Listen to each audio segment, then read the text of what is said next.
Hello, I am Mantastic and Fantastic, and today I'm going to be demonstrating how to efficiently use a mana funnel as well as other tips and tricks you can utilize to maximize your potential in PvP and even PvE within Creature Quest. So, basically, the idea of a mana funnel is that you're basically donating as much mana as possible into a single card. That is the mana funnel recipient. And the idea is that when you use that card for the very first time, they will generate enough mana to have their special ready on your second turn. So going through all 5 of your creatures is one turn, is how I like to view it. So in this team here at the bottom, you see that this is the team that I use in PvP most of the time. And it's got enough white dots to actually let Oathkeeper charge up his special right away. So when I use Oathkeeper special first, he's going to charge up, and then he will have enough mana to basically cast a special right away.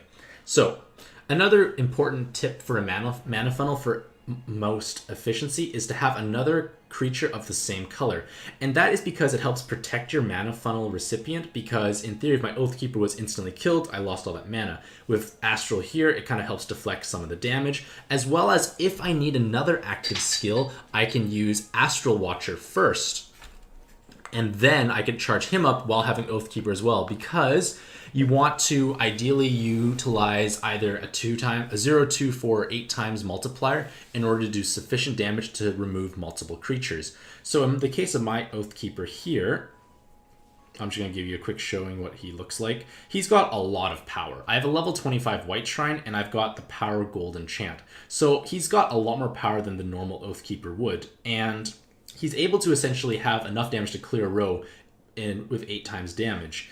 Now, in an ideal world, I would actually have his Mercury enchant become heal all on death blow, because when he kills the row, he's going to heal everyone a bunch. So he heals like 10,000 already or so. When you get the death blow, he'll heal another couple thousand. It's ridiculous. My previous team used to have my Phoenix as my mana funnel target, and it had 34% heal on death blow. He's healing for about 1,800 per kill. So every time he killed someone, he healed the whole team for 1,800. So my Phoenix became a healer. So in an ideal world, you want your mana funnel to have this heal all on death blow, because it allows them to basically act as a healer when they're not supposed to be to a certain extent. So what I'm going to do is I am going to go just like fight my own dungeon. I'm using a weird boss, just ignore it. I'm just trying things out.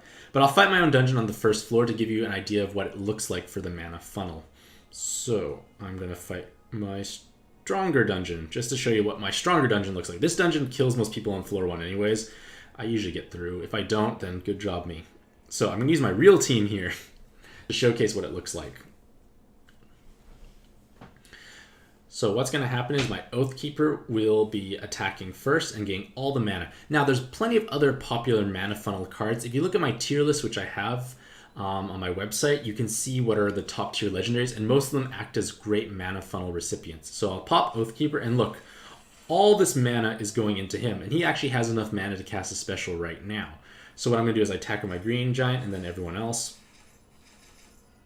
and then it is dead. So what I like to do here is I'm going to use my Green Giant to kill it. He's going to heal himself too, because he has heal self on death blow, and then my Oathkeeper's now got 8 times, and with this 8 times, I can actually basically kill the row. It's almost dead. I guess I have a lot better shrines than I should, or when you think.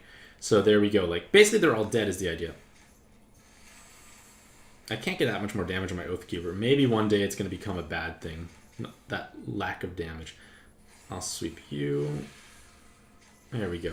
So like you get the idea, like that's how the mana funnel works. And then in theory, if I kind of have my Green Giant as almost like a backup mana funneler, because with all the other green dots I have, Green Giant's actually able to charge his own special up reasonably quick. By turn 3, I can have Green Giant ready, which is nice because then I get turn 2 Oathkeeper, turn 3 Green Giant. So lots of benefits over there.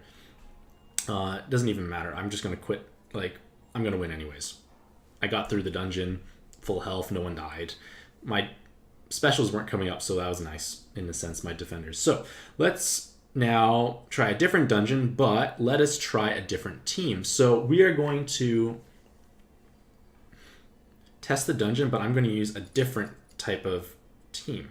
So this team here is actually quite exciting because of the way Archmage works. Archmage, when fully awoken, will actually generate 70 mana for the entire team because he gets plus 10 mana to the team for each enemy hit.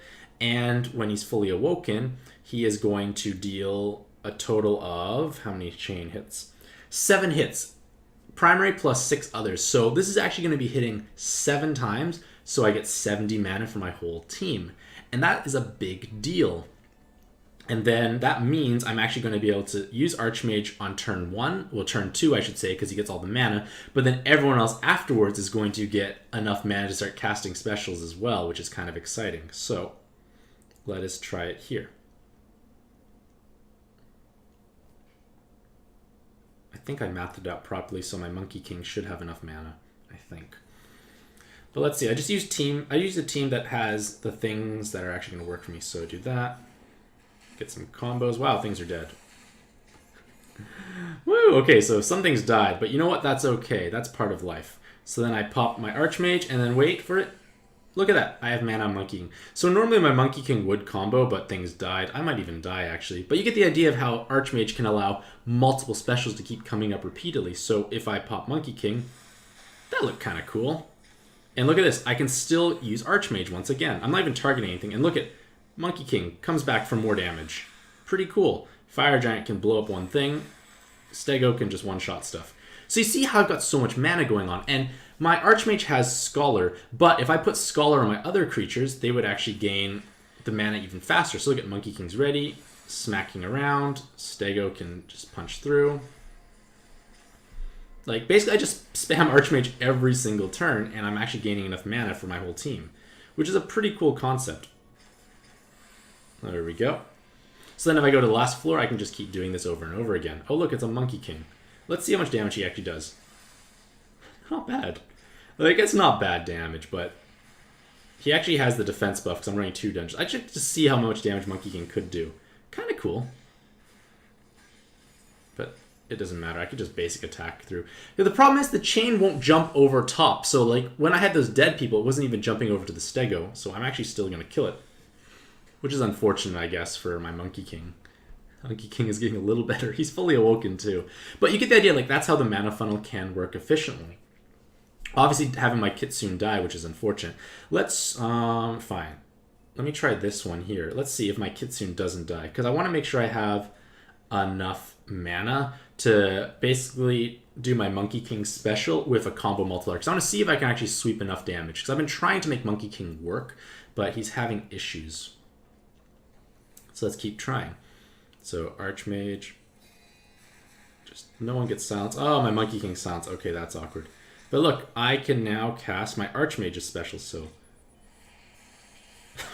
oh god, but look at, I could actually have enough mana to... Well, my Monkey King could combo, but he's silenced. But you get the idea, I'm just trying things out. Okay, it's dead. The Archmage died, you're dead. But it's a pretty cool concept, but let's try another thing. Let's go even further. Let's go to the easier dungeon. That dungeon is too hard still. I should have prepped an easier dungeon perhaps, of just like gentler things to showcase. Oops, no. And then I'm going to test dungeon, but we're going to experience even more amazement. So, oops, where's my team? Here. So, this team is going to make you experience tranquility, essentially. So, now, I have the Archmage, which generates mana. I have the Wisp, which also generates mana, because Wisp gives 60 mana to all allies. So technically, I'm able to actually have 130 mana every turn, potentially, to all of my team. So let's see the funnel in action. Again, I'm using creatures that actually have the correct dots. Because I tried re-rolling. I'm basically out of diamonds now, so I can't re-roll to make other interesting, sexy teams. But let's see how this plays out. So I do this, do Archmage. Please no one else die. Well, my Wisp died, but you know what? Here's the thing. Wisp died, but he gives the mana anyways when he dies. So that's kind of cool when you think about it. So I'm going to now Archmage it up. And now wait. Everyone has mana again. Turn 2, my whole team has mana. And in theory, if my Wisp hadn't died, I'd have all these... Everyone could actually combo in theory. So let's say I want to do Oathkeeper. And then I could do this, Green Giant, and then Yellow Giant. And look at, I can just Archmage again.